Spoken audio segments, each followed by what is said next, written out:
നമസ്കാരം. ഡോക്ടറോട് ചോദിക്കാൻ പ്രോഗ്രാമിലേക്ക് എല്ലാ പ്രിയ പ്രേക്ഷകർക്കും സ്വാഗതം. ആഗോളതലത്തിൽ തന്നെ ആരോഗ്യ സംബന്ധമായ ഏറ്റവും വെല്ലുവിളി ഉയർത്തുന്ന രോഗാവസ്ഥയാണ് പ്രമേഹം. കുട്ടികളിലും ചെറുപ്പക്കാരിലും പ്രമേഹം വർദ്ധിച്ചു വരുന്നു എന്ന ആശങ്കപ്പെടുത്തുന്ന പഠനങ്ങളാണ് പുറത്തു വരുന്നത്. പ്രമേഹത്തെ എങ്ങനെയാണ് പ്രതിരോധിക്കേണ്ടതെന്നും ഉള്ളവരിൽ എങ്ങനെ കാര്യക്ഷമമായി നിയന്ത്രിക്കാമെന്നുമാണ് ഇന്ന് ഡോക്ടറോട് ചോദിച്ച് മനസ്സിലാക്കുന്നത്. നമ്മുടെ സംശയങ്ങൾക്ക് മറുപടി നൽകാൻ വിദഗ്ധരുടെ ഒരു പാനൽ നമുക്കൊപ്പമുണ്ട്. തിരുവനന്തപുരം കിംസ് ഹോസ്പിറ്റലിലെ കൺസൾട്ടന്റ് എൻഡോക്രിനോളജിസ്റ്റായ doctor Akhil Krishnan, Thrissur jubilee mission medical കോളേജിലെ consultant endocrinologist doctor Jayakrishnan C Menon, Malappuram KIMS Alshifa ആശുപത്രിയിലെ consultant endocrinologist doctor Vishnu Radhakrishnan എന്നിവരുണ്ട്. 3 ഡോക്ടർമാർക്കും പ്രോഗ്രാമിലേക്ക് സ്വാഗതം. ഡോക്ടർ അഖിൽ കൃഷ്ണൻ, ആദ്യം താങ്കളോടാണ്. സർ, ഇന്ന് പ്രമേഹ രോഗ ദിനമാണ്. ഈ ദിനാചരണത്തിൻ്റെ പ്രാധാന്യത്തെക്കുറിച്ച് പറഞ്ഞുകൊണ്ട് നമുക്ക് തുടങ്ങാം. ഇന്ന് തുടക്കത്തിൽ ഇദ്ദേഹം പറഞ്ഞതുപോലെ തന്നെ കുട്ടികളിലും മുതിർന്നവരിലും എല്ലാം ഇപ്പോൾ കൂടുതലായിട്ട് കണ്ടുവരുന്നൊരു അസുഖമാണ്. ഇപ്പോൾ ജീവിതശൈലി രോഗമായതുകൊണ്ട് തന്നെ നമ്മുടെ ജീവിതശൈലിയിൽ വന്ന മാറ്റങ്ങളാണ് ഇപ്പോൾ പ്രമേഹം എന്ന് പറയുന്ന രോഗം ഇത്രയും കൂടുതൽ ആളുകൾ കണ്ടുവരാനുള്ള ഒരു കാരണം. എന്തുകൊണ്ട് ഈ അസുഖത്തിൻ്റെ പ്രാധാന്യം കൂടുന്നു എന്ന് ചോദിച്ചു കഴിഞ്ഞാൽ, നമ്മുടെ ശരീരത്തിലെ ഏതൊരു അവയവത്തിനെയും മോശമായി ബാധിക്കാൻ കഴിവുള്ള ഒരു അസുഖമാണ് പ്രമേഹം എന്ന് പറയുന്നത്. അതായത് പ്രോപ്പറായിട്ട് നമ്മൾ കണ്ടുപിടിച്ച് ചികിത്സിച്ചില്ല എന്നുണ്ടെങ്കിൽ നമ്മുടെ തലമുടി മുതൽ കാലിലെ നഖം വരെ ഏതൊരു അവയവത്തിനെയും കാര്യമായിട്ട് ബാധിക്കാനും നമ്മുടെ ജീവിതത്തിനെ തന്നെ നല്ല രീതിയിൽ ബാധിക്കാനും കഴിവുള്ള ഒരു അസുഖമാണ് പ്രമേഹം. പക്ഷേ നമ്മൾ ശരിയായ രീതിയിൽ ചികിത്സിച്ച് പോയി കഴിഞ്ഞാൽ ഈ കോംപ്ലിക്കേഷൻസ് എല്ലാം നല്ല രീതിയിൽ നമുക്ക് പ്രിവെൻറ്റ് ചെയ്യാൻ സാധിക്കും. അതുകൊണ്ടാണ് ഇത്തരം ഒരു അസുഖത്തിൻ്റെ ഒരു പ്രാധാന്യം മനസ്സിലാക്കാൻ വേണ്ടിയിട്ടാണ് എല്ലാ വർഷവും നവംബർ 14-ാം തീയതി നമ്മൾ ലോക പ്രമേഹ ദിനമായി ആചരിക്കുന്നത്. ഡോക്ടർ ജയകൃഷ്ണൻ, മുൻപൊക്കെ പ്രമേഹത്തെ അത്ര കാര്യമായിട്ട് എടുക്കാറുണ്ടായിരുന്നില്ല. കാരണം പ്രമേഹം പ്രത്യക്ഷത്തിൽ വലിയ ബുദ്ധിമുട്ടൊന്നും ആളുകൾക്ക് ഉണ്ടാക്കുമായിരുന്നില്ല. പക്ഷേ ഒരു ഡോക്ടർ എന്ന നിലയിൽ ഇപ്പോൾ നമുക്കറിയാം, കുട്ടികളിലും ചെറുപ്പക്കാരിലും ഒക്കെ ടൈപ്പ് 2 ഡയബറ്റീസ് വർദ്ധിച്ചു വരുന്ന ഒരു കാലമാണ്. പ്രമേഹ രോഗം ഒരു വ്യക്തിയുടെ കാര്യക്ഷമതയെ, ഒരു ജീവിതത്തെ എത്രത്തോളം ഏത് തരത്തിലാണ് ബാധിക്കുക? വളരെ നല്ല ചോദ്യമാണ്. പ്രമേഹം ഡോക്ടർ അഖിൽ പറഞ്ഞ പോലെ വളരെയധികം പ്രാധാന്യം ഏറി വരുന്നൊരു അസുഖമാണ്. ഇനീഷ്യലി തുടക്കത്തിൽ വലിയ ലക്ഷണങ്ങളൊന്നും ഇല്ലെങ്കിലും ഭാവിയിൽ കുറെ അധികം എല്ലാ അവയവങ്ങളെയും ബാധിക്കാൻ സാധ്യതയുള്ള അസുഖമാണ്. ഇപ്പോൾ ഷുഗർ വളരെ അധികം ഹൈ ആയി നിൽക്കുകയാണെങ്കിൽ, ഇപ്പോൾ ഒരു 200-ന് മുകളിൽ തോതിലൊക്കെ ബ്ലഡ് ഷുഗർ കയറി നിൽക്കുകയാണെങ്കിൽ അതുമൂലം തന്നെ കുറെ ലക്ഷണങ്ങൾ വരാം. അമിതമായ വെള്ളദാഹം, അമിതമായ മൂത്രശങ്ക, വിശപ്പ് കൂടുതൽ, തൂക്കം കുറയൽ, അങ്ങനെ കുറെ ലക്ഷണങ്ങൾ പ്രമേഹം കൂടുതലാവുന്ന ഭാഗമായിട്ടുണ്ടാവാം.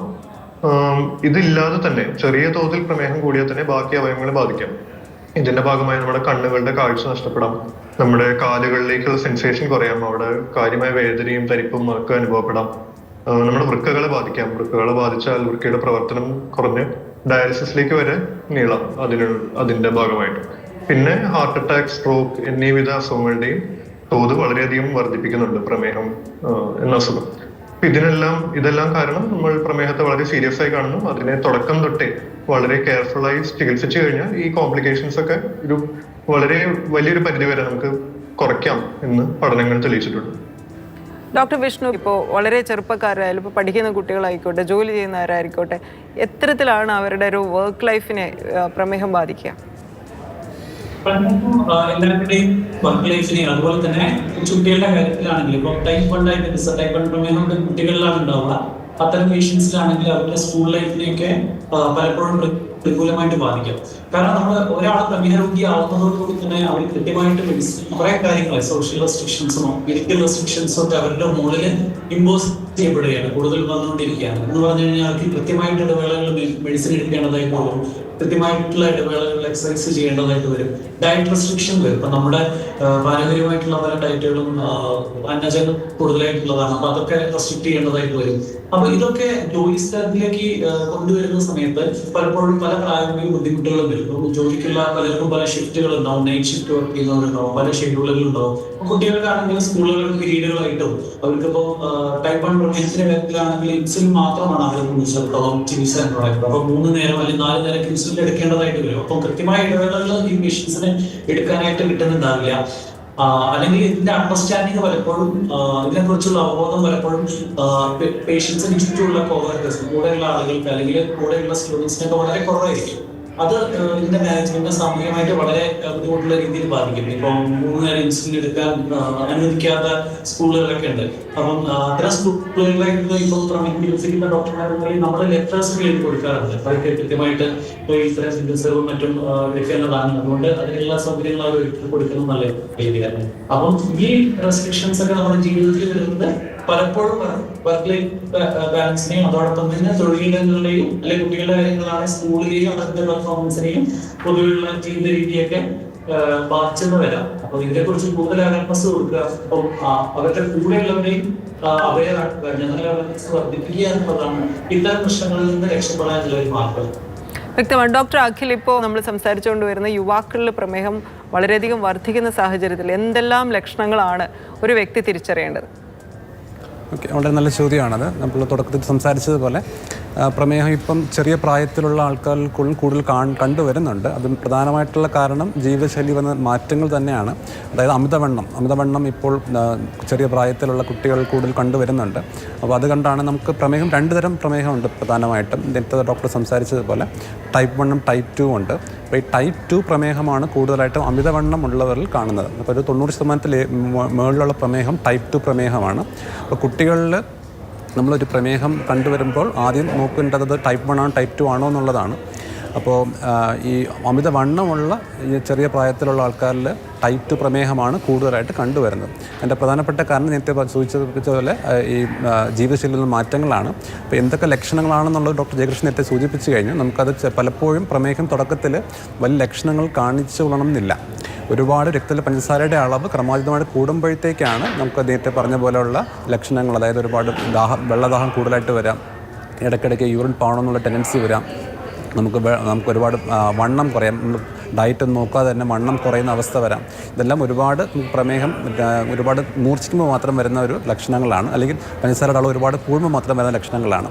അതല്ലാതെ നമുക്ക് പലപ്പോഴും പ്രമേഹം കണ്ടുപിടിക്കുന്നത് നമുക്ക് എന്തെങ്കിലും വേറെ അസുഖങ്ങൾക്ക് വേണ്ടിയിട്ട് അഡ്മിറ്റ് ആകുമ്പോൾ, ഇപ്പോൾ പനിക്ക് വേണ്ടി അഡ്മിറ്റ് ആകുമ്പോഴോ അല്ലെങ്കിൽ വേറെ എന്തെങ്കിലും കാരണത്തിന് വേണ്ടി ലാബിൽ പോകുമ്പോഴത്തേക്ക് ടെസ്റ്റ് ചെയ്യുമ്പോഴായിരിക്കും പ്രമേഹം ഉണ്ടെന്ന് അറിയുന്നത് തന്നെ. അപ്പോൾ ഇപ്പോൾ ഇത്തരം അസുഖങ്ങളെ കുറിച്ചുള്ള ഒരു അവയർനെസ് കൂടുതലായതുകൊണ്ട് തന്നെ പലപ്പോഴും നോർമലായിട്ടൊരു ചെക്കപ്പ് ചെയ്യുന്നതിൻ്റെ കൂട്ടത്തിൽ ഷുഗറും ചെക്ക് ചെയ്യാറുണ്ട്. അങ്ങനെയാണ് പലപ്പോഴും കണ്ടുപിടിക്കുന്നത്. അപ്പോൾ ലക്ഷണങ്ങളെന്ന് ചോദിച്ചു കഴിഞ്ഞാൽ ഒരുപാട് കൂടുതലാണെങ്കിൽ നമുക്ക് ഈ ലക്ഷണങ്ങൾ കാണാം. അല്ലെങ്കിൽ തന്നെ ഫാമിലിയിൽ നമുക്ക് ഡയബറ്റീസ് ഉള്ളവരുണ്ടെങ്കിൽ, ചെറിയ പ്രായത്തിൽ വണ്ണമുള്ളവരാണെന്നുണ്ടെങ്കിൽ പ്രമേഹത്തിനുള്ള ടെസ്റ്റുകൾ നേരത്തെ ചെയ്യുന്നത് നല്ലതായിരിക്കും. നേരത്തെ സൂചിപ്പിച്ച പോലെ തന്നെ ഫാസ്റ്റിംഗ് ഷുഗറും 3 മാസത്തെ ആവറേജ് അല്ലെങ്കിൽ HbA1cയും അതുപോലെ ഫുഡ് കഴിച്ചതിന് ശേഷമുള്ള ഷുഗറൊക്കെ ടെസ്റ്റ് ചെയ്യുന്നതിലൂടെ നമുക്ക് പ്രമേഹം ഉണ്ടോ ഇല്ലേ എന്നുള്ളത് കണ്ടുപിടിക്കാൻ സാധിക്കുന്നതാണ്. ഡോക്ടർ ജയകൃഷ്ണൻ, ഇപ്പോൾ പൊതുവെ മറ്റ് അസുഖങ്ങളുടെ ചികിത്സയെ ഗൗരവത്തോടെ കാണുന്ന പോലെ പല ആളുകളും പ്രമേഹ രോഗ ചികിത്സയെ അത്ര ഗൗരവമായി കാണാറില്ല. അതുകൊണ്ട് തന്നെ ശരീരം തരുന്ന ചില മുന്നറിയിപ്പുകൾ ആളുകൾ തിരിച്ചറിയാനും കണ്ടെത്താനും ഒക്കെ മറക്കാറുണ്ട്. ഡോക്ടർ, എത്രത്തോളം ഗൗരവത്തോടെയാണ് നമ്മൾ പ്രമേഹ രോഗ ചികിത്സയെ സമീപിക്കേണ്ടത്? ഡോക്ടർ അഖിൽ പറഞ്ഞ പോലെ എല്ലാവർക്കും ലക്ഷണങ്ങൾ ഉണ്ടാവണമെന്നില്ല. അപ്പോൾ ചില റിസ്ക് ഫാക്ടറുള്ള ആളുകൾ നേരത്തെ തന്നെ നമ്മൾ സ്ക്രീൻ ചെയ്യണം. എന്ന് വെച്ചാൽ ഒരു ലക്ഷണങ്ങൾ ഇല്ലെങ്കിലും ഒരു പ്രായത്തിന് ശേഷം നമ്മൾ ബ്ലഡ് ഷുഗർ ടെസ്റ്റ് ചെയ്യണം. ഇപ്പോൾ അമിതവണ്ണമുള്ള ആളുകൾ ഒരു കൂട്ടമാണ്. വീട്ടിൽ വേറെ ആളുകൾക്ക് പ്രമേഹമുള്ളവർക്ക് റിസ്ക് കൂടുതലാണ്. അതും ഓൾറെഡി പരാമർശിച്ചിരുന്നു. വേറൊരു കൂട്ടം ആളുകൾ പോളിസിസ്റ്റിക് ഓവറിയൻ സിൻഡ്രോം, നമ്മുടെ നാട്ടിലിപ്പോ സ്ത്രീകൾക്കിടയിൽ കൂടി വരുന്ന ഒരു അസുഖമാണ് പോളിസിസ്റ്റിക് ഓവറിയൻ സിൻഡ്രോം. ഇത് ഡയബറ്റിസ് ഉണ്ടാവാനുള്ള റിസ്ക് വളരെയധികം കൂട്ടുന്നുണ്ട്. അപ്പൊ ഇവരിൽ ഇതുപോലെയുള്ളവരിൽ കൂടുതലായി നമ്മൾ ടെസ്റ്റ് ചെയ്യണം ചെറിയ പ്രായത്തിൽ തന്നെ. പിന്നെ പ്രസവ സമയത്ത്, ഗർഭസമയത്ത് പ്രമേഹമുള്ളവർക്ക് ഭാവിയിൽ പ്രമേഹം വരാനുള്ള സാധ്യത വളരെ കൂടുതലാണ്. അപ്പൊ അങ്ങനെയുള്ളപ്പോൾ നമ്മൾ റുട്ടീൻ സ്ക്രീനിങ് ചെയ്യണം. എന്തെങ്കിലും ചെറിയ ലക്ഷണമുണ്ടോ, എന്തെങ്കിലും സംശയം ഉണ്ടെങ്കിൽ തന്നെ വളരെ ചെറിയൊരു ടെസ്റ്റാണ്. ഫാസ്റ്റിംഗ് ഷുഗർ ചെയ്യുന്നതും HbA1c ചെയ്യുന്നതും വളരെ ലളിതമായ ടെസ്റ്റുകളാണ്. എല്ലാവരുടെയും അവൈലബിൾ ആണ്, എല്ലാവരുടെയും സുലഭമായിട്ട് കിട്ടുന്ന ടെസ്റ്റുകളാണ്. ഇത് ഉടനെ ചെയ്യുക എന്നുള്ളത് അനിവാര്യമാണ്. ഡോക്ടർ വിഷ്ണു, ഇപ്പോൾ നമ്മുടെ മാനസികമായ ആരോഗ്യം എത്രത്തോളം പ്രധാനമാണ് പ്രമേഹത്തെ സംബന്ധിച്ചിടത്തോളം? പ്രമേഹത്തെ സംബന്ധിച്ചിടത്തോളം മാനസികമായിട്ടുണ്ടാവുന്ന നമ്മുടെ മുന്നൊരുക്കങ്ങൾ, അതുപോലെ മാനസിക ആരോഗ്യം എന്ന് പറയുന്നത് വളരെ പ്രധാനപ്പെട്ടത് തന്നെയാണ്. അപ്പം ഈ അടുത്തൊരു പുതിയ ടെക്നോളജി വന്നിട്ടുണ്ട്, ഡയബറ്റിസ് ഡിസ്ട്രസ് എന്ന് പറഞ്ഞുകൊണ്ട്. അതായത് പ്രമേഹവുമായി ബന്ധപ്പെട്ട മറ്റ് മാനസിക ബുദ്ധിമുട്ടുകൾ, നോൺ ഇമോഷണൽ ആയിട്ടുള്ള ബുദ്ധിമുട്ടുകൾ. പലപ്പോഴും ആളുകൾക്ക് പ്രമേഹം ഡയഗ്നോസ്ഡ് ആകുമ്പോൾ തന്നെ അവർക്ക് അത് അംഗീകരിക്കാനുള്ള ഒരു മടിയുണ്ട്. മറ്റേത് രോഗം പോലെ തന്നെ പ്രമേഹം വരുന്ന സമയത്ത് എന്തുകൊണ്ട് നമുക്ക് വന്നു, ആദ്യത്തെ റെസ്പോൺസിന്റെ ഡെലിയിലാണ്. നമുക്ക് അങ്ങനെ ഒരു പാരമ്പര്യമൊന്നും ചിലർക്ക് ഉണ്ടാവില്ല, പാരമ്പര്യമൊന്നും ഇല്ലല്ലോ, എന്തുകൊണ്ട് ഇരിക്കാൻ അത് വന്നു. ആ രീതിയിലൊക്കെയാണ് ആളുകൾ ചിന്തിക്കുന്നത്. പലർക്കും അവരുടെ മൂഡ് അല്ലെങ്കിൽ അവരുടെ മാനസിക നില തന്നെ താഴോട്ട് പോകുന്ന ഒരു സാഹചര്യം ഉണ്ടാവാറുണ്ട്. അത് തീർച്ചയായിട്ടും പേഷ്യൻസിന്റെ ട്രീറ്റ്മെന്റ് മൂലം ഉണ്ടാകുന്ന ഔട്ട്കം എന്ന് പറയാം, അതിന്റെ റിസൾട്ടിനെയൊക്കെ വളരെ പ്രതികൂലമായി ബാധിക്കും. കാരണം നമുക്കറിയാം ഡയബറ്റീസ് എന്ന് പറയുന്ന ഒരു ലൈഫ് സ്റ്റൈൽ ഡിസീസ് ആണ്. അതുപോലെ തന്നെ അത് ജീവിതകാലം മുഴുവൻ വന്നു കഴിഞ്ഞാൽ ടൈപ്പ് 2 ഡയബറ്റീസ് വന്നു കഴിഞ്ഞാൽ പൂർണ്ണമായിട്ടും മാറാൻ ഒത്തിരി പ്രയാസമാണ്. അപ്പോൾ മരുന്ന് നമ്മൾ കൃത്യമായിട്ട് ഒരു ലോങ് ടേമിൽ എടുക്കണമെങ്കിൽ നമ്മുടെ മോട്ടിവേഷൻ, അതായത് ഇത് കണ്ടിന്യൂ ചെയ്യണമെന്നുള്ള നമ്മുടെ ഒരു പ്രേരണ അല്ലെങ്കിൽ ആ പ്രേരക ശക്തിയൊക്കെ കൂടുതലായിട്ട് വേണം. ആ ഒരു രീതിയിലുള്ള മോട്ടിവേഷനൊക്കെ കുറയാൻ ഇത്തരം കുറഞ്ഞ മാനസികത കാരണമായിരിക്കും. അങ്ങനെ ഒരു പിന്നീട് ഡയബറ്റീസിന്റെ കോംപ്ലിക്കേഷൻസ് ആയിട്ടുള്ള കിഡ്നിനെ ബാധിക്കുക, കണ്ണിനെ ബാധിക്കുക, അല്ലെങ്കിൽ ഹാർട്ട് അറ്റാക്ക്, ഇതിന്റെ കോംപ്ലിക്കേഷൻസ് വരാനുള്ള സാധ്യത അത്തരക്കാർക്ക് കൂടുതലാണ്. അപ്പം നമ്മുടെ ഇമോഷണൽ ബ്രേക്ക് ഡൗണും അല്ലെങ്കിൽ മാനസികമായിട്ടുള്ള പ്രയാസങ്ങളൊന്നും വരാതെ തികഞ്ഞ മാനസിക നിലയുടെ കൃത്യമായിട്ടുള്ള ട്രീറ്റ്മെന്റും അതോടൊപ്പം മോണിറ്ററിംഗ് എന്ന് പറഞ്ഞു കഴിഞ്ഞാൽ പിന്നീട് കണ്ണിനോ അല്ലെങ്കിൽ പ്രക്രിയകൾക്കോ ഒക്കെ എന്തെങ്കിലും ബുദ്ധിമുട്ട് വരുമോ എന്നുള്ള മോണിറ്ററിംഗ് നടത്തി കൊണ്ടുപോകേണ്ടത് അത്യാവശ്യമാണ്. അപ്പം ഇതിനുള്ള എഫേർട്ട് ഡോക്ടറുടെ ഭാഗത്തു നിന്നും രോഗികളുടെ ഭാഗത്തു നിന്നും രോഗികളുടെ ചുറ്റുമുള്ളവരുടെ ഭാഗത്തു നിന്നും ഉണ്ടാവേണ്ടത് അത്യന്താപേക്ഷിതമാണ് ഷുഗറിനെ സംബന്ധിച്ചിടത്തോളം. വ്യക്തമാണ്. ഡോക്ടർ അഖിൽ, ഇപ്പോൾ ഫാറ്റൊന്നും ഇല്ലാത്ത ശരീരപ്രകൃതിയുള്ള ആളുകളും കൃത്യമായി എക്സസൈസ് ഒക്കെ ചെയ്തു പോകുന്ന, നന്നായി ഭക്ഷണ രീതിയൊക്കെ കൃത്യമായി ക്രമീകരിച്ചു പോകുന്ന ഒരു വ്യക്തിയാണ്. പക്ഷേ അമിതമായ സമ്മർദ്ദം അനുഭവിക്കുന്ന ഒരാളാണ്, ഉറക്കം തീരെ ഇല്ലാത്ത ഒരാളാണ്. ഇങ്ങനെയുള്ള ആൾക്ക് ഷുഗർ വരാനുള്ള സാധ്യത എത്രത്തോളമാണ്? അപ്പോൾ ഇന്നത്തെ ഒരു സാഹചര്യത്തിൽ ഇതൊരു വളരെ റിലവൻ്റുള്ള ചോദ്യമാണ്. കാരണം പല മേഖലകളിലും വർക്ക് ചെയ്യുന്നവർക്ക് സ്ട്രെസ്സിനും ഒരുപാട് കൂടുതലാണ്. അപ്പം സ്ട്രെസ്സും ഡയബറ്റീസുമായിട്ട് എന്ത് ബന്ധം എന്ന് ചോദിച്ചു കഴിഞ്ഞാൽ, നമ്മൾ സ്ട്രെസ്സ് കൂടുതൽ വരുമ്പോൾ നമ്മുടെ ബോഡിക്കകത്ത് ഒരുപാട് ഹോർമോൺസ് ഉണ്ടാകുന്നുണ്ട്. അപ്പം സ്ട്രെസ് റിലേറ്റഡ് ആയിട്ടുള്ള ഹോർമോൺസ് എന്ന് പറയുന്നത് പലതും നമ്മുടെ ഇൻസുലിനെതിരെ വർക്ക് ചെയ്യുന്ന ഹോർമോണുകളാണ്. അതായത് നമ്മൾ ഷുഗർ കുറയ്ക്കാൻ ശ്രമിക്കുമ്പോൾ ഈ ബാക്കിയുള്ള ഈ സ്ട്രെസ് റിലേറ്റഡ് ഹോർമോൺസൊക്കെ നമ്മുടെ ബോഡിക്കകത്തുള്ള ഷുഗറിൻ്റെ അളവ് കൂട്ടാൻ ശ്രമിക്കുന്ന ഹോർമോണുകളാണ് പലതും. അപ്പോൾ അത്തരം ഹോർമോൺസ് ബോഡിക്കകത്ത് കൂടുതൽ ഉണ്ടാവുകയും അത് കാരണം രക്തത്തിലെ പഞ്ചസാരയുടെ അളവ് കൂടാനും സാധ്യതയുണ്ട്. അപ്പം സ്ട്രെസ്സ് ഒരു പരിധി കൂടുതലും വരികയും അതുപോലെ നേരത്തെ പറഞ്ഞ റിസ്ക് ഫാക്ടേഴ്സ് ഉള്ള ഒരു ഗ്രൂപ്പാണെങ്കിൽ പ്രമേഹം അവർക്ക് നേരത്തെ വരാനുള്ള സാധ്യത വളരെ കൂടുതലാണ്. അപ്പോൾ അതുകൊണ്ട് തന്നെ പ്രമേഹ ചികിത്സയിൽ നമ്മുടെ ലൈഫ് സ്റ്റൈൽ എന്ന് പറയുമ്പോഴത്തേക്കും അതിനകത്ത് ആഹാരവും നമ്മുടെ എക്സസൈസും മാത്രമല്ല വരുന്നത്, നമ്മുടെ സൈക്കോളജിക്കൽ സപ്പോർട്ട്, അതായത് നമ്മുടെ ഈ പറയുന്ന മാനസിക ആരോഗ്യം, അത് വളരെ പ്രാധാന്യപ്പെട്ട കാര്യമാണ്. സ്ട്രെസ് റിലീഫ് ചെയ്യുക, സ്ട്രെസ്സ് കുറയ്ക്കുക എന്നുള്ളത് പല കൗൺസിലിംഗ് സെഷനിലൂടെ പേഷ്യൻസിന് വേണ്ടി വന്നേക്കാം. നേരത്തെ ഡോക്ടർ സൂചിപ്പിച്ചതുപോലെ തന്നെ നമുക്ക് ഡയബറ്റിസ് ഡിസ്ട്രസ് എന്ന് പറയുന്ന ഒരു കോമൺ ആയിട്ട് കണ്ട ഒരു കണ്ടീഷനാണ്. അപ്പോൾ അത്തരം കാര്യങ്ങൾക്ക് വേണ്ടിയിട്ട് ഇപ്പം നമ്മൾ ബാക്കിയുള്ള മാനസികാരോഗ്യ മേഖലയിൽ നോക്കിക്കഴിഞ്ഞാൽ, അതായത് വിഷാദ രോഗം, ആൻസൈറ്റി, ഇതൊക്കെ പ്രമേഹ രോഗികൾ വളരെയധികം കൂടുതലായിട്ട് കാണാറുണ്ട്. അപ്പം ഏതൊരു പ്രമേഹ ഇപ്പം നേരത്തെ പറഞ്ഞ സ്ട്രെസ്സ് ഇത് കൂട്ടും, പ്രമേഹത്തിൻ്റെ വരാനുള്ള റിസ്ക് കൂട്ടും എന്നതുപോലെ പ്രമേഹം ഉള്ളവരിൽ ഇത്തരം സ്ട്രെസ് കൂടാനുള്ള സാധ്യത വളരെ കൂടുതലാണ്. അപ്പോൾ പ്രമേഹ രോഗികൾക്ക് നമുക്ക് ചികിത്സ കൊടുക്കുമ്പോൾ ഒരു സൈക്കോളജിക്കൽ സപ്പോർട്ട് എന്ന് പറഞ്ഞൊരു ആസ്പെക്റ്റും വളരെ ഇമ്പോർട്ടൻ്റ് ആയിട്ട് നമ്മൾ നോക്കേണ്ട ഒരു കാര്യമാണ്. വ്യക്തമാണ് ഡോക്ടർ. നമുക്ക് ഒരു ഇടവേളയ്ക്ക് സമയമായി വളരെ വേഗം തിരിച്ചെത്താം.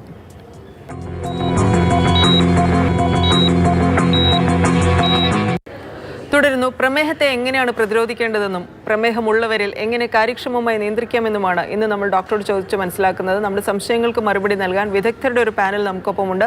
തിരുവനന്തപുരം കിംസ് ഹോസ്പിറ്റലിലെ consultant endocrinologist doctor Akhil Krishna, Thrissur jubilee mission medical കോളേജിലെ consultant endocrinologist doctor Jayakrishnan C Menon, Malappuram KIMS Alshifa ആശുപത്രിയിലെ കൺസൾട്ടന്റ് എൻഡോക്രിനോളജിസ്റ്റ് ഡോക്ടർ വിഷ്ണു എന്നിവരാണ്. ഡോക്ടർ ജയകൃഷ്ണൻ, പലപ്പോഴും പ്രമേഹമുണ്ട് എന്ന് കണ്ടെത്തി കഴിഞ്ഞാൽ ഉടനെ ഇപ്പം മരുന്നോ അല്ലെങ്കിൽ ഇൻസുലിനോ സജസ്റ്റ് ചെയ്യുമ്പോൾ പലരും പറയുക, ഡോക്ടർ ഞാൻ എക്സസൈസ് ചെയ്തോളാം, അല്ലെങ്കിൽ ഞാൻ നടന്നോളാം, അല്ലെങ്കിൽ ഞാൻ പഞ്ചസാര ഒഴിവാക്കിക്കോളാം, അല്ലെങ്കിൽ അരിഭക്ഷണം ഒഴിവാക്കിക്കോളാം. അങ്ങനെ ഒരുപാട് കാര്യങ്ങളാണ് ആളുകൾ പലപ്പോഴും പ്രമേഹത്തിന് മരുന്ന് കഴിക്കാൻ വളരെ മടിയുള്ള ആളുകളാണ് നമ്മുടെ നാട്ടിൽ. എന്തുകൊണ്ടാണ്? ഡോക്ടർക്കും ഇപ്പോൾ ഒരുപാട് പേഷ്യൻസ് ഉണ്ടാവും. എങ്ങനെയാണ് ഡോക്ടറുടെ അനുഭവം? Thank you. വളരെ പ്രസക്തമായ ഒരു ചോദ്യമാണ്. വളരെ വലിയൊരു വസ്തുതയുമാണ്. നമ്മുടെ നാട്ടിലെ ആളുകൾക്ക് പ്രമേഹത്തിന് മരുന്ന് കഴിക്കുക എന്ന് പറയുമ്പോൾ അതിനൊരു വിരക്തിയുണ്ട്. മെയിൻലി അതൊരു ലൈഫ് ലോങ് ട്രീറ്റ്മെന്റ് ആണ്. ജീവിതകാലം മൊത്തം കഴിക്കണം എന്നുള്ളൊരു കോൺസെപ്റ്റും ഉണ്ട്. പിന്നെ ഇതിനെപ്പറ്റി പല സൈഡ് ഇഫക്റ്റുകളെ പറ്റി പല തെറ്റിദ്ധാരണകളും ഉണ്ട്. അപ്പോ പ്രമേഹത്തിന്റെ ചികിത്സയിൽ 3 പ്രധാനപ്പെട്ട ഘടകങ്ങളുണ്ട്. ഒന്ന് നമ്മുടെ ഡയറ്റ്, എന്ന് വെച്ചാൽ നമ്മൾ കഴിക്കുന്ന ഭക്ഷണം, അതിൽ കാർബോഹൈഡ്രേറ്റിന്റെ അളവ്, അതിൽ എത്ര കാലറി ഉണ്ട്, അതൊക്കെയാണ് ഒരു വലിയ ഘടകം. 2, നമ്മുടെ വ്യായാമം എന്ന് വെച്ചാൽ നമ്മുടെ ശരീരത്തിൽ നിന്ന് ഊർജ്ജം പുറത്തേക്ക് പോകുന്നതിന്റെ തോത്. നമ്മൾ എത്രത്തോളം ആക്റ്റീവ് ആണ്, നമ്മുടെ ജോലിയുടെ സമയത്ത് എത്രത്തോളം നമ്മൾ എനർജി എക്സ്പെൻഡ് ചെയ്യുന്നുണ്ട്, എത്ര നേരം നമ്മൾ ഇരിക്കുന്നു എന്ന് വെച്ചാൽ സ്ഥിരമായിരിക്കുന്നത് നമ്മുടെ ആരോഗ്യത്തിന് ഹാനികരമാണ്. അപ്പോ ഡയറ്റും എക്സസൈസും 2 പ്രധാനപ്പെട്ട ഘടകങ്ങളാണ്. അതിന്റെ കൂടെ തന്നെ പലപ്പോഴും നമുക്ക് മരുന്നുകളെയും ആശ്രയിക്കേണ്ടി വരും.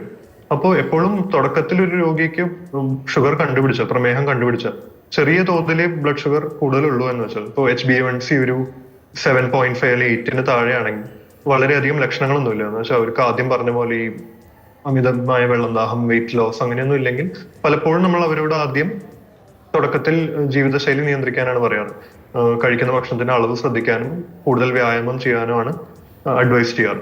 എന്നിട്ടൊരു 2-3 മാസം അതിൽ ട്രൈ ചെയ്തിട്ടും നമ്മുടെ ടാർഗറ്റ് ബ്ലഡ് ഷുഗർ എത്തിയിട്ടില്ലെങ്കിൽ ആണ് നമ്മൾ സാധാരണയായിട്ട് മരുന്ന് തുടങ്ങാറുള്ളത്. പക്ഷെ ചില ആളുകൾക്ക് തുടക്കത്തിൽ തന്നെ നമ്മുടെ ബ്ലഡ് ഷുഗറിന്റെ തോത് വളരെ ഹൈ ആയിരിക്കും. HbA1c 8% മുകളിലാണ്, അല്ലെങ്കിൽ ആദ്യം ഈ പറഞ്ഞ പോലെ ബ്ലഡ് ഷുഗർ 200 മുകളിലാണ്. അത് മൂലമുള്ള ലക്ഷണങ്ങളുണ്ട്. ഇങ്ങനെയൊരു സാഹചര്യത്തിൽ നമ്മൾ മരുന്ന് തുടങ്ങിയില്ലെങ്കിൽ അത് ഫലപ്രദമാകാൻ വഴിയില്ല. അത് മാത്രമല്ല പലപ്പോഴും ഡേഞ്ചറസ് ആവാം. ഇപ്പോ ബ്ലഡ് ഷുഗർ ഹൈ ആയി നിൽക്കുമ്പോൾ പല ഇൻഫെക്ഷൻസിനും റിസ്ക് കൂടുതലാണ്. പ്രത്യേകിച്ച് ടൈപ്പ് 1 ഡയബറ്റീസ് ഉള്ള കുട്ടികൾക്ക് എന്തായാലും നമ്മൾ ട്രീറ്റ്മെന്റ് തുടങ്ങണം. അവർക്ക് ബ്ലഡ് ഷുഗർ ഹൈ ആയി നിന്നാൽ ഡയബറ്റിക് കീറ്റോസിഡോസിസ് എന്ന വളരെ സീരിയസ് ആയ ഒരു രോഗാവസ്ഥയിലേക്കും പോകാം. അപ്പൊ അങ്ങനെ ഒരു അവസ്ഥയിൽ നമ്മൾ എപ്പോഴും മരുന്ന് സ്റ്റാർട്ട് ചെയ്യാനാണ് നോക്കാറ്. ഇതില് മരുന്ന് കഴിക്കുന്നുണ്ടോ കഴിക്കുന്നില്ലേ എന്നുള്ളതല്ല പ്രാധാന്യം, നമ്മുടെ ബ്ലഡ് ഷുഗർ ടാർഗറ്റ് ലെവലിൽ എത്തുന്നുണ്ടോ എന്നുള്ളതാണ് ഏറ്റവും പ്രാധാന്യമുള്ള കാര്യം. പല പഠനങ്ങൾ നടത്തിയിട്ടുണ്ട്. നമ്മുടെ ബ്ലഡ് ഷുഗർ, പ്രമേഹം കണ്ടുപിടിച്ചിട്ടുള്ള ആദ്യത്തെ 3 കൊല്ലമാണ് ഏറ്റവും പ്രാധാന്യമുള്ള സമയം നമ്മുടെ ആ രോഗത്തിന്റെ ആ ഒരു കോഴ്സിൽ. ആദ്യത്തെ 3 കൊല്ലം നമ്മൾ വളരെ ടൈറ്റായി കൺട്രോൾ ചെയ്ത് വെച്ചാൽ, ഷുഗർ വളരെ ടൈറ്റായി കൺട്രോൾ ചെയ്ത് വെച്ചാൽ, അതിനുശേഷം ഭാവിയിൽ നമ്മുടെ ബ്ലഡ് ഷുഗർ കൺട്രോൾ ഇത്തിരി മോശമായാൽ പോലും നമ്മുടെ കോംപ്ലിക്കേഷൻസ് എന്ന് വെച്ചാൽ ഈ വൃക്കകളെ ബാധിക്കുന്നതിനോ അതോ ഞരമ്പുകളെ ബാധിക്കുന്നതിനോ കാഴ്ച ബാധിക്കുന്നതിനോ അതിനുള്ള തോത് വളരെ കുറവാണെന്ന് പഠനങ്ങൾ കണ്ടുപിടിച്ചിട്ടുണ്ട്. ഡോക്ടർ വിഷ്ണു, ഇപ്പോൾ പ്രമേഹ നിയന്ത്രണത്തിനുള്ള എല്ലാ വഴികളും നോക്കി ചായയിലെ പഞ്ചസാര പൂർണ്ണമായി ഒഴിവാക്കി ചോറിന് പകരം ചപ്പാത്തിയോ ഓട്സോ ഒക്കെ ആക്കി അങ്ങനെയൊക്കെ ചെയ്ത് നോക്കിയിട്ടും പിന്നെയും ബ്ലഡ് ടെസ്റ്റ് ചെയ്ത് നോക്കുമ്പോൾ ഷുഗറിന് വലിയ വാല്യൂവിന് വലിയ കുറവൊന്നും കാണുന്നില്ല. ഡോക്ടർ, അപ്പോൾ എത്തരത്തിലാണ് നമ്മൾ ഫലപ്രദമായി ഷുഗർ മാനേജ്മെന്റ് നടപ്പാക്കേണ്ടത്? ആദ്യത്തെ HbA1c അനുസരിച്ച് പലതരത്തിലുള്ള മരുന്നുകൾ, കോമ്പിനേഷൻ മരുന്നുകളാണ്. അങ്ങനെ മരുന്നുകളായിട്ടാണ് നമ്മൾ സ്റ്റാർട്ട് ചെയ്യുക. അതോടൊപ്പം എക്സസൈസും ഡയറ്റും അതുപോലെ സ്ട്രെസ് മാനേജ്മെന്റ് പേഷ്യൻസിനെ കൃത്യമായിട്ട് പറഞ്ഞു കൊടുക്കും. പേഷ്യൻസിന്റെ ഷുഗർ കൺട്രോൾ ആവുന്നില്ലാന്നുണ്ടെങ്കിൽ ഒരു മരുന്നിനോടൊപ്പം 2 മരുന്നും 3 മരുന്നൊക്കെ നമുക്ക് ആഡ് ചെയ്യാവുന്നതാണ്. അപ്പോൾ മരുന്നുകൾ കൃത്യമായിട്ട് എടുക്കുക, ഷുഗർ കൃത്യമായിട്ട് മോണിറ്റർ ചെയ്യുക, അതോടൊപ്പം തന്നെ കോംപ്ലിക്കേഷൻസിന്റെ മോണിറ്ററിംഗും കൃത്യമായിട്ട് ചെയ്യുക എന്നുള്ളതാണ്. 3 മരുന്ന് അതിന്റെ ഒരു മാക്സിമം ഡോസ് കഴിഞ്ഞിട്ടും ഷുഗർ കൺട്രോൾ ആവുന്നില്ല, അല്ലെങ്കിൽ നമ്മുടെ HbA1c 10 മുകളിലൊക്കെ ആയിട്ടാണ് ആദ്യം മുതലേ കാണുന്നതെങ്കിൽ ഇൻസുലിന് ഒരു തോതുണ്ട്. HbA1c അല്ലെങ്കിൽ ഷുഗറിന്റെ 3 മാസത്തെ തോത് വളരെയധികം കുറയ്ക്കാൻ സഹായിക്കുന്ന ഒരു ഉപാധി തന്നെയാണ് നമ്മളെ സംബന്ധിച്ചിടത്തോളം ഇൻസുലിനുകൾ. അപ്പൊ ആവശ്യമുള്ള ഒരു ഘട്ടത്തിലാണ് ടൈപ്പ് 2 ഡയബറ്റീസിന് ഏർലിയർ സ്റ്റേജിൽ തന്നെ ഇൻസുലിൻ ഉപയോഗിക്കാനായിട്ട് നമ്മൾ മടിക്കരുത്. അപ്പോൾ പലപ്പോഴും പേഷ്യൻസിനുള്ള ഒരു ഡൗട്ടാണ് എപ്പോഴും ഇൻസുലിൻ ആണോ നല്ലത്. എന്റെ പേഷ്യൻസിന് എപ്പോഴും ചോദിക്കാറുണ്ട് ഇൻസുലിൻ ആണോ നല്ലത്, ടൈപ്പ് 2 ഡയബറ്റീസിന് ഗുളികകളാണ് നല്ലത്. അപ്പൊ ഇനീഷ്യൽ സ്റ്റേജിൽ ഇൻസുലിൻ ആവശ്യമില്ലാത്തൊരു ഘട്ടത്തിൽ നമ്മൾ ഗുളികകൾ വെച്ച് തുടങ്ങുകയും ഇൻസുലിൻ എപ്പോഴാണ് ആവശ്യമുള്ളത് അന്നേരം ജുഡീഷ്യസ്ലി ഇൻസുലിൻ തന്നെ ഉപയോഗിച്ചുകൊണ്ട് HbA1c കൺട്രോളിലേക്ക് കൊണ്ടുവരുന്നത് അത്യാവശ്യമാണ്. അപ്പോൾ ഡോക്ടർ ജയകൃഷ്ണൻ സൂചിപ്പിച്ച പോലെ ഒരു ലെഗസി ഇഫക്റ്റ് എന്ന് പറയുന്ന ഒരു ഇഫക്റ്റ് ആണ്. ആദ്യത്തെ ഒരു 3 വർഷത്തോളം നമ്മൾ ഷുഗർ എത്രത്തോളം കൺട്രോൾ ചെയ്ത് പിടിക്കുന്നോ അതിനനുസരിച്ച് നമ്മുടെ ഹൃദയത്തിന്റെ ആരോഗ്യം, കണ്ണുകളുടെ ആരോഗ്യം, ഞരമ്പുകളുടെ ആരോഗ്യം, വൃക്കയുടെ ആരോഗ്യം ഇതൊക്കെ നിയന്ത്രണത്തിൽ വരാനുള്ള സാധ്യതയുണ്ട്. അപ്പൊ ആദ്യത്തെ 3-4 വർഷം നമ്മൾ തീരെ കൺട്രോൾ ചെയ്യാതെ പോകുന്ന ഷുഗർ പ്രമേഹ രോഗികളിലാണ് ഇത്തരം കോംപ്ലിക്കേഷൻസ്, വൃക്കകളുടെ പ്രശ്നങ്ങൾ, ഡയാലിസിസ് രോഗികളായിട്ട് ഇതൊക്കെ നമ്മൾ കാണുന്നത്. അപ്പൊ എപ്പോഴും പ്രമേഹത്തെ ഭയക്കേണ്ടതില്ല, പക്ഷെ കരുതലോടുകൂടി ട്രീറ്റ്മെന്റ് അഡ്ജസ്റ്റ് ചെയ്ത് പോകുക എന്നുള്ളതാണ് കരുതേണ്ട ഒരു കാര്യം. അങ്ങനെയാണെങ്കിൽ ഇത്തരം മോശമായിട്ടുള്ള കോംപ്ലിക്കേഷനിൽ നിന്നും മുന്നോട്ടുള്ളതിൽ നിന്നും നമുക്ക് രക്ഷപ്പെട്ട് പ്രമേഹ രോഗികൾക്ക് ഒരു നിയർ നോർമൽ ലൈഫ് മുന്നോട്ട് കൊണ്ടുപോകാനായിട്ട് തീർച്ചയായും സാധിക്കും. ഡോക്ടർ അഖിൽ, പ്രമേഹത്തിന് തുടക്കത്തിൽ കണ്ടെത്തി കഴിഞ്ഞാൽ തിരിച്ച് നോർമലായ ഒരു ഷുഗർ ലെവലിലേക്ക് നമുക്ക് തിരിച്ചു പോവുക സാധ്യമാണോ? അതെ, ഇത് നമുക്ക് സ്ഥിരമായിട്ട് നമുക്ക് ഒപ്പി വരുന്ന പേഷ്യൻസ് ചോദിക്കുന്ന ഒരു ചോദ്യമാണ്. നമുക്ക് പ്രമേഹം നമുക്ക് മാറ്റിയെടുക്കാൻ പറ്റുന്ന ഒരു കണ്ടീഷൻ ആണോ എന്നുള്ളത്. അപ്പോൾ ഇതിനകത്ത് പ്രധാനമായിട്ട് മനസ്സിലാക്കേണ്ടത്, നമ്മൾ തുടക്കത്തിൽ സൂചിപ്പിച്ചതുപോലെ പ്രമേഹം 2 തരമുണ്ട് പ്രധാനമായിട്ടും, ടൈപ്പ് 1ഉം ടൈപ്പ് 2ഉം. ഈ ടൈപ്പ് 1 പ്രമേഹം എന്ന് പറയുന്നത് നമ്മുടെ ബോഡിക്കകത്ത് ഇൻസുലിൻ എന്ന് പറയുന്ന ഹോർമോൺ ഉണ്ടാവാത്തൊരവസ്ഥയാണ്. അത് കൂടുതലും കുട്ടികളിലാണ് കാണുന്നത്. അപ്പോൾ ടൈപ്പ് 1 ഡയബറ്റീസിൻ്റെ കാര്യത്തിൽ ഇതുവരെ നമുക്കത് മാറ്റിയെടുക്കാനുള്ള ഒരു ചികിത്സയും ആരും കണ്ടുപിടിച്ചിട്ടില്ല. അതായത് ടൈപ്പ് 1 ഡയബറ്റിസ് ഒരു കുട്ടികൾ ഡയഗ്നോസ് ചെയ്ത് കഴിഞ്ഞാൽ നമുക്ക് ലൈഫ് ലോങ് ഇൻസുലിൻ തന്നെ നിർബന്ധമായിട്ടും എടുക്കേണ്ടി വരും. ഇൻസുലിൻ അല്ലാതെ വേറൊരു ചികിത്സയും ഫലപ്രദമായിട്ടും ടൈപ്പ് 1 ഡയബറ്റീസിനില്ല. അപ്പോൾ അതൊരു ലൈഫ് സേവിങ് ട്രീറ്റ്മെൻ്റ് ആണ്. ഇൻസുലിൻ്റെ ഡിസ്കവറി തന്നെ, ഇൻസുലിൻ കണ്ടുപിടുത്തം തന്നെ വൺ ഓഫ് ദി മെഡിസിൻസിലുള്ള ഏറ്റവും പ്രധാനപ്പെട്ട കണ്ടുപിടുത്തങ്ങളിൽ ഒന്നാണ്. അപ്പോൾ അതുകൊണ്ട് ടൈപ്പ് 1 ഡയബറ്റിസ് എന്ന് പറയുന്ന കണ്ടീഷനിൽ ഈ പറയുന്ന ചോദ്യത്തിനുള്ള ഒറ്റ ഉത്തരവേ ഉള്ളൂ. ടൈപ്പ് 1 ഡയബറ്റിസ് നമുക്ക് മാറ്റിയെടുക്കാൻ പറ്റുന്ന കണ്ടീഷനേ അല്ല. ലൈഫ് ലോങ് അസുഖം കണ്ടുപിടിച്ച് കഴിഞ്ഞാൽ ലൈഫ് ലോങ് നമ്മൾ മരുന്ന് ഇൻസുലിൻ എടുക്കേണ്ടി വരും. ടൈപ്പ് 2 ഡയബറ്റിസ്, അതാണ് 90% കൂടുതൽ ആൾക്കാരിൽ കാണുന്ന പ്രമേഹം ടൈപ്പ് 2 ആണ്. അത് നമുക്ക് ഒരു ചെറിയ ശതമാനം ആൾക്കാരിൽ, പ്രത്യേകിച്ച് അമിതവണ്ണമുള്ളവരിൽ ടൈപ്പ് 2 ഡയബറ്റിസ് വന്നു കഴിഞ്ഞാൽ നമുക്ക് ആ വണ്ണം നിയന്ത്രിച്ചൊരു അറ്റ്ലീസ്റ്റ് ഒരു വണ്ണം കുറയ്ക്കാൻ സാധിക്കുകയാണെങ്കിൽ നമുക്കൊരു പരിധിവരെ മരുന്നുകളുടെ സഹായമില്ലാതെ കൺട്രോൾ ചെയ്ത് നിർത്താൻ പറ്റും. അവിടെയും നമുക്ക് അസുഖം മാറുകയല്ല ചെയ്യുന്ന, അസുഖം നിയന്ത്രിച്ച് നിർത്താനാണ് സാധിക്കുന്നത്. അപ്പോൾ എങ്ങനെയൊക്കെ നമുക്ക് വണ്ണം കുറയ്ക്കാം എന്നുള്ളതാണ്. ഒന്ന്, നമുക്ക് പ്രധാനമായിട്ടും ജീവിതശൈലിയിലുള്ള മാറ്റം വരുത്തുക. ആഹാരത്തിലും നമ്മുടെ വ്യായാമത്തിലുമുള്ള മാറ്റങ്ങൾ വരുത്തി വണ്ണം കുറയ്ക്കാൻ ശ്രമിക്കാം. അങ്ങനെ ശ്രമിച്ച് നമുക്ക് ഒരുപാട് രോഗികൾ അങ്ങനെ നല്ല ഫലപ്രദമായിട്ട് വണ്ണം കുറച്ച് പ്രമേഹത്തിന് മരുന്നുകൾ ചിലപ്പോൾ തുടക്കത്തിൽ വേണ്ടി വന്നേക്കാം. അപ്പോൾ അത് കഴിഞ്ഞിട്ട് അവരുടെ ഒരു ശ്രമം കാരണം, വണ്ണം കുറയുന്നത് കാരണം മരുന്നുകളുടെ ആവശ്യമില്ലാതെ തന്നെ നമുക്ക് കറക്റ്റായിട്ട് കൃത്യമായ ഇടവേളയിൽ ടെസ്റ്റുകൾ മാത്രം ചെയ്ത് പോകുന്ന ഒരുപാട് രോഗികളുണ്ട്. അതല്ലാതെ നമുക്കൊരു അമിതവണ്ണം ഉള്ളവർക്ക് കുറച്ച് നാൾ മുമ്പ് വരെയുള്ള എഫക്റ്റീവുള്ള ട്രീറ്റ്മെൻറ്റ് എന്ന് പറഞ്ഞാൽ ബാരിയാട്രിക് സർജറിയാണ്. അതായത് നമ്മുടെ പലതരം സർജറികളുണ്ട്. നമ്മുടെ വയറിൻ്റെ സൈസ് കുറയ്ക്കുക, അല്ലെങ്കിൽ ഇൻറ്റസ്റ്റിൻ്റെ സൈസ് കുറയ്ക്കുക, അങ്ങനെ പലതരം സർജറീസിലൂടെ നമുക്ക് വണ്ണം കുറയ്ക്കാനുള്ള മെത്തേഡ്സ് ഉണ്ട്. അപ്പോൾ അങ്ങനെ ബാരിയാട്രിക് സർജറി ചെയ്ത് പ്രമേഹം ഇതുപോലെ വണ്ണം കുറയുന്നതിലൂടെ പ്രമേഹം മരുന്നുകളുടെ സഹായമില്ലാതെ നിയന്ത്രിക്കാൻ പറ്റുന്ന കണ്ടീഷനും ഉണ്ട്. ഇപ്പം റീസെൻ്റായിട്ട് നമുക്ക് ചില പുതിയ മരുന്നുകളും അവൈലബിൾ ആണ്. അതായത് GLP-1 റിസപ്റ്റർ അഗോണിസ്റ്റ് എന്ന് പറയുന്ന ഗ്രൂപ്പിലുള്ള കുറച്ച് മരുന്നുകൾ, ഇപ്പോൾ സെമാഗ്ലൂട്ടൈഡ്, ടെസിപ്പറ്റൈഡ് എന്നൊക്കെ പറയുന്ന ചില മരുന്നുകളുണ്ട്. അതും വണ്ണം നിയന്ത്രിക്കാൻ സഹായിക്കുന്ന മരുന്നുകളാണ്. ഈ മരുന്നുകളും നമുക്ക് വണ്ണം നിയന്ത്രിക്കുന്നതിലൂടെ തന്നെ പ്രമേഹം നല്ല രീതിയിൽ കൺട്രോൾ ചെയ്യാനും ബാക്കിയുള്ള കൊളസ്ട്രോൾ ആണെങ്കിലും ബ്ലഡ് പ്രഷർ ആണെങ്കിലും കൺട്രോൾ ചെയ്യാൻ ഹെൽപ്പ് ചെയ്യുന്നുണ്ട്. അപ്പം ചോദ്യത്തിലൂടെ തിരിച്ചു വരുവാണെങ്കിൽ ടൈപ്പ് 2 ഡയബറ്റിസ് നമുക്ക് നിയന്ത്രിച്ച് നിർത്താൻ സാധിക്കും. അമിതവണ്ണമുള്ളവരിൽ വണ്ണം കൺട്രോൾ ചെയ്യാൻ സാധിക്കുവാണെങ്കിൽ നല്ല രീതിയിൽ കൺട്രോൾ ചെയ്യാൻ പറ്റും. ചില പേഷ്യൻസിൽ മരുന്നുകളുടെ സഹായമില്ലാതെ തന്നെ ലോങ് ടേം അവർക്ക് മുന്നോട്ട് പോകാനും സാധിക്കും. ഇനി നമുക്ക് എങ്ങനെ അത് തടയാമെന്നുള്ളതിനുള്ള ഒരു പ്രധാനപ്പെട്ട ചോദ്യം, പ്രത്യേകിച്ച് ഫാമിലി ഹിസ്റ്ററി ഉള്ളവർ, ഇപ്പോൾ പാരൻസിനോ അല്ലെങ്കിൽ നമ്മുടെ സഹോദരങ്ങൾക്കോ ഷുഗർ ഉള്ള ആൾക്കാരാണെങ്കിൽ, അമിതവണ്ണം കൂടെ ഉണ്ടെങ്കിൽ അവർക്ക് പ്രമേഹം വരാനുള്ള റിസ്ക് വളരെ കൂടുതലാണ്.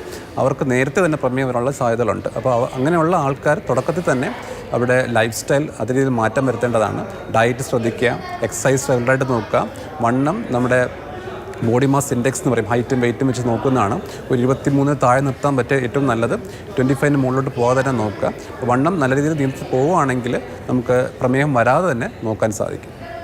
വ്യക്തമാണ്. ഡോക്ടർ ജയകൃഷ്ണൻ, ഇപ്പോൾ പ്രീ ഡയബറ്റീസിനെ കുറിച്ച് കൂടി പറഞ്ഞുകൊണ്ട് നമുക്ക് അവസാനിപ്പിക്കാം. ഫാസ്റ്റിംഗ് ബ്ലഡ് ഷുഗർ ഒരു 100നും 126നും ഇടയ്ക്കാണ്. ഗ്ലൂക്കോസ് ഒരു 75 ഗ്രാം ഗ്ലൂക്കോസ് കുടിച്ചതിന് ശേഷം 2 hours ശേഷം 140നും 200നും ഇടയിലാണ് ബ്ലഡ് ഷുഗർ നിൽക്കുന്നത്.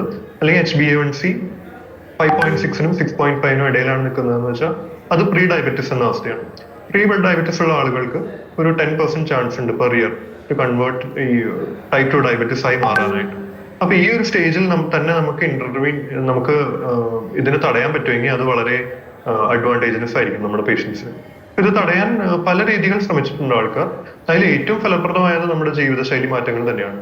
അപ്പോൾ ഭക്ഷണം നിയന്ത്രിച്ചു എക്സസൈസ് ചെയ്തു നമ്മുടെ വെയിറ്റ് ഒരു 10%, എന്ന് വെച്ചാൽ ഇപ്പൊ ഒരു 80 കിലോ വെയിറ്റ് ഉള്ള ഒരാളാണെങ്കിൽ 10% ഓഫ് 80 എന്ന് പറയുമ്പോൾ 8 കിലോ, അത്രയും ഭാരം കുറയ്ക്കാൻ പറ്റുകയാണെങ്കിൽ നമുക്ക് നമ്മുടെ ടൈപ്പ് 2 ഡയബറ്റീസിലേക്ക് പോകാനുള്ള തോത് പകുതിയിലേറെ കുറയ്ക്കാം.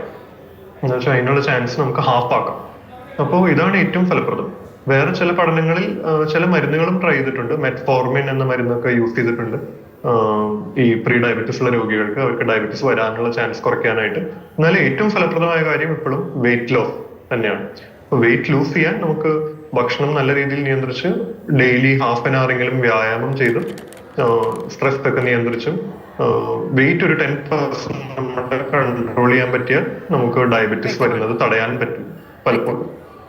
വ്യക്തമാണ് ഡോക്ടർ. വളരെയധികം നന്ദി. വളരെ വിശദമായി നമ്മളോട് സംസാരിച്ചു. ചർച്ചയിൽ പങ്കെടുത്ത 3 ഡോക്ടർമാർക്കും നന്ദി. പ്രോഗ്രാം അവസാനിക്കുകയാണ്. ഇനി ഒരു ഇടവേളയാണ്. ഇടവേളയ്ക്ക് ശേഷം വാർത്തകൾ തുടരും. നമസ്കാരം.